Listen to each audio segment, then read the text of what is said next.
Hey guys, welcome to the Daily Word Bible Study, a plain and simple, book by book, chapter by chapter, and verse by verse study through the entire Bible.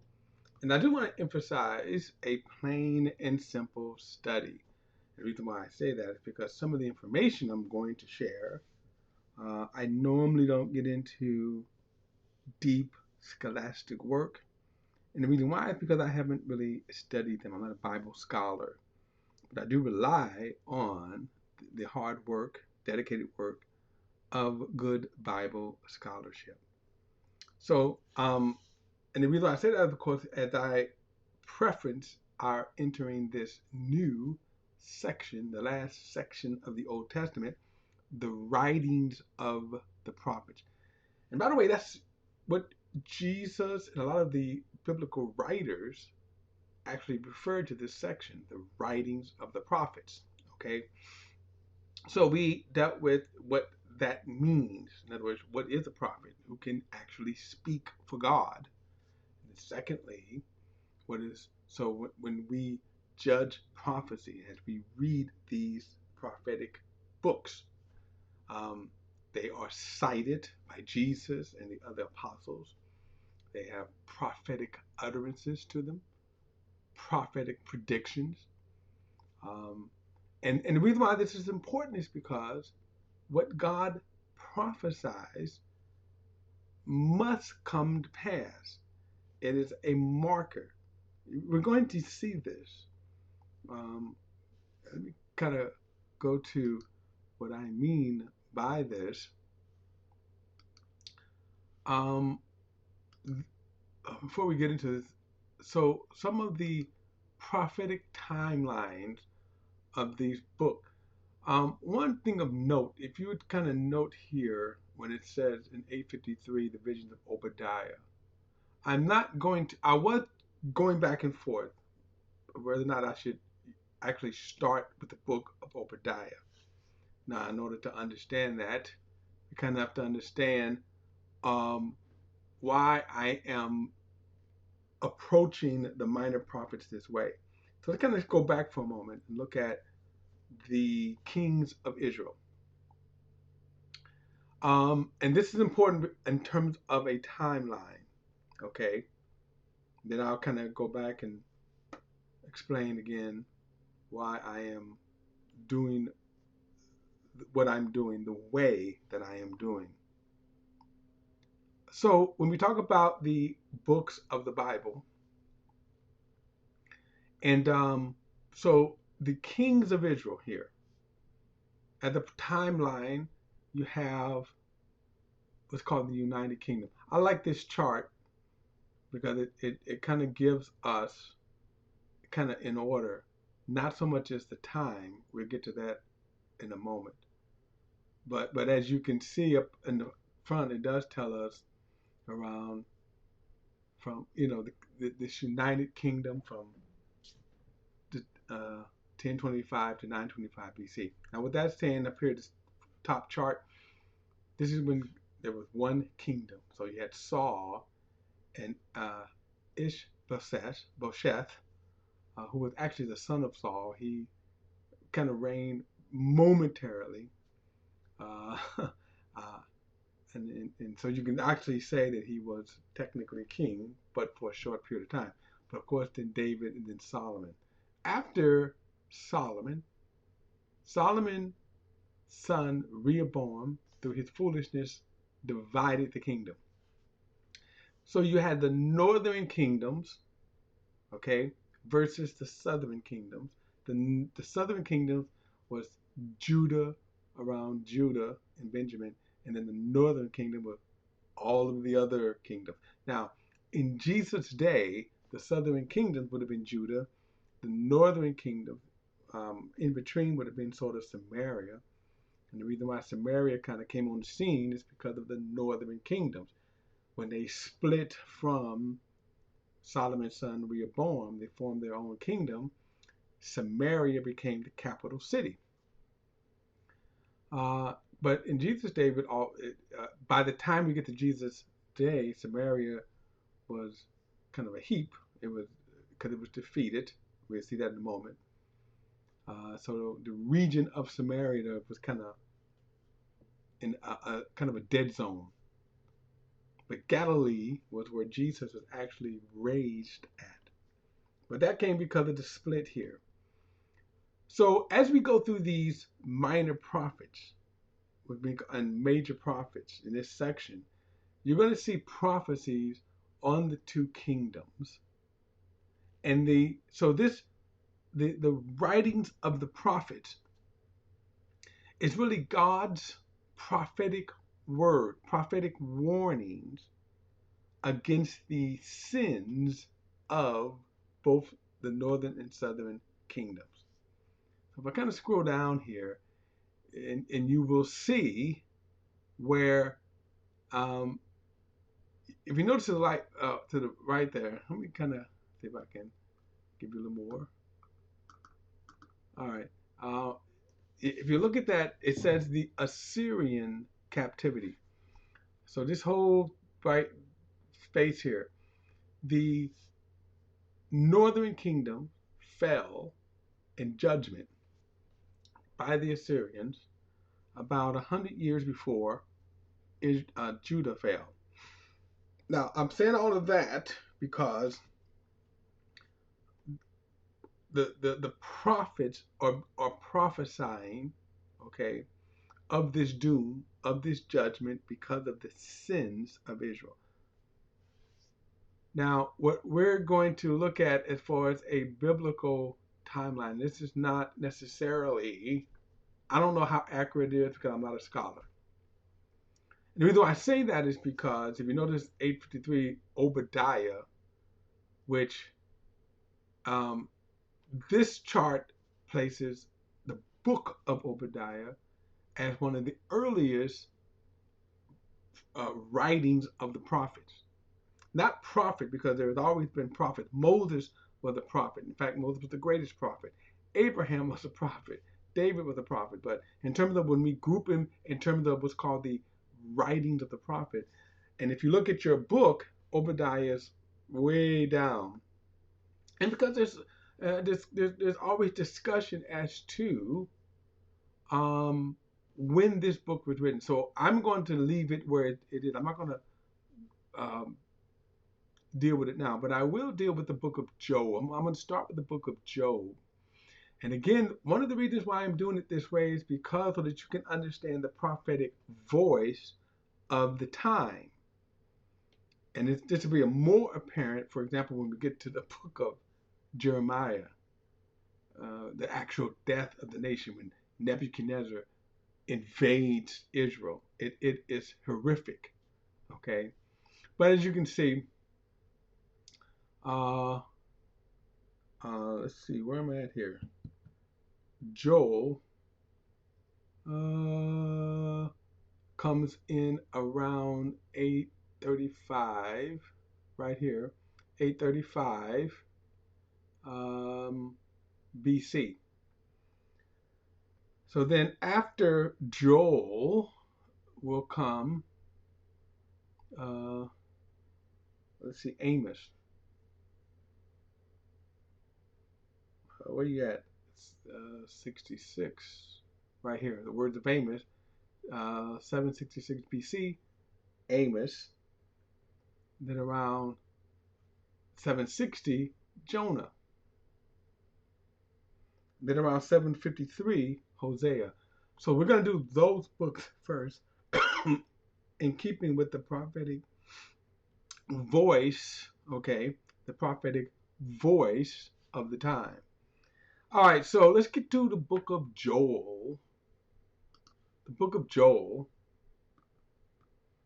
And so it says, first one, the words of the Lord that came to Joel, the son of Pethuel.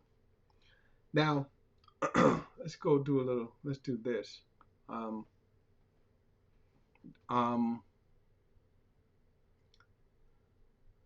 Verse 2, hear this, you elders. Listen, all you inhabitants of the land. Has anything like this ever happened in your days or in the days of your ancestors? Tell your children about it And let your children tell their children, and their children the next generation, what the devouring locusts have left, swarming locusts has eaten. What swarming locusts have left, the young locusts have eaten. What the young locusts have left, the destroying locusts have eaten. Wake up, you drunkards, and weep, wail, all ye wine drinkers, because of the sweet wine, for it has been taken from your mouth. For a nation hath invaded my land, powerful and without number. Its teeth are the teeth of a lion, and it hath fangs as a lioness. It has devoured my grapevine, and splintered my fig tree, and has stripped off its bark and thrown it away. Its branches have turned right. Now, notice it says, when he used the term grapevine, we're going to see this actually used figuratively of Israel, God's vineyard, um, the nation of Israel itself. Fig tree also would be used. Verse 8, grieve like a young woman dressed in sackcloth, mourning for her husband of her youth. Grain and drink offerings have been cut off from the house of the Lord, and the priests who are ministers of the Lord mourn. The fields are destroyed, and the land grieves. Indeed, grain is destroyed, and new wine is dried up, and the olive fails. Be ashamed, you farmers, wail, you vine dressers, over the wheat and the barley, because the harvest of the field has perished. The grapevine is drying up, the fig tree is withered, the pomegranates, date palms, apples, all the trees of the orchard have withered. Indeed, human joy has dried up. Dress in sackcloth and lament, you priests. Wail, you ministers of the altar. Come and spend the night in sackcloth, you ministers of my God, because grain, because the grain offering of your, because grain and drink offerings are withheld from the house of your God.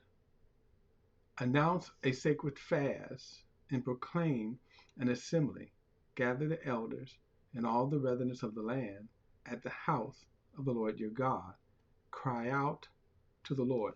Now, what is interesting is that they will not cry out to the Lord. And this is one of the things we're going to see about one of the things we're going to see about them is continually how they um, will not repent. Now, if you remember, I said when we began our journey again. Oh, I want to say almost now a couple of years ago through the book, through the entire Bible, that one of the things that's going to be most interesting is seeing the sinful nature of man, the sin nature of man. And sometimes we kind of focus on the wrong thing, but what will be apparent is how sinful man is, how bad sin can get, okay? That they will not repent. Verse 15, woe because of that day. Then he says, for the day of the Lord is near, and will come as devastation from the Almighty. Now let's stop for a moment, because there's something very important that's being said here. The day of the Lord. So whenever you see this phrase, it refers to the day of judgment, the day of wrath. Now, here is kind of interesting when you hear people criticize the Bible, reject the Bible, and they kind of mock and laugh at this phrase of the judgment. Now, whenever you watch television, you always see some crazy person that always have a sign that talks about the day of the Lord, and it's especially when they want to contrast it against science. Okay. So what we're going to see as a pattern of prophecy is this. One, God will always prophesy primarily against the sins of Israel. And this means both northern and southern kingdoms.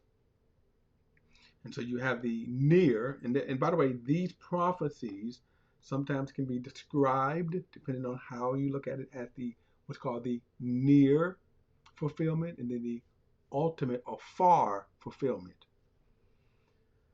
So when he talks about the day of the Lord here, you're going to have, for example, the day of the Lord as it is a time of judgment against Israel. Now, when this happens, it is brutal.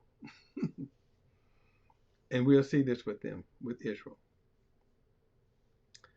Now, verse 16 says, hasn't the food been cut off before our eyes, joy and gladness from the house of our God?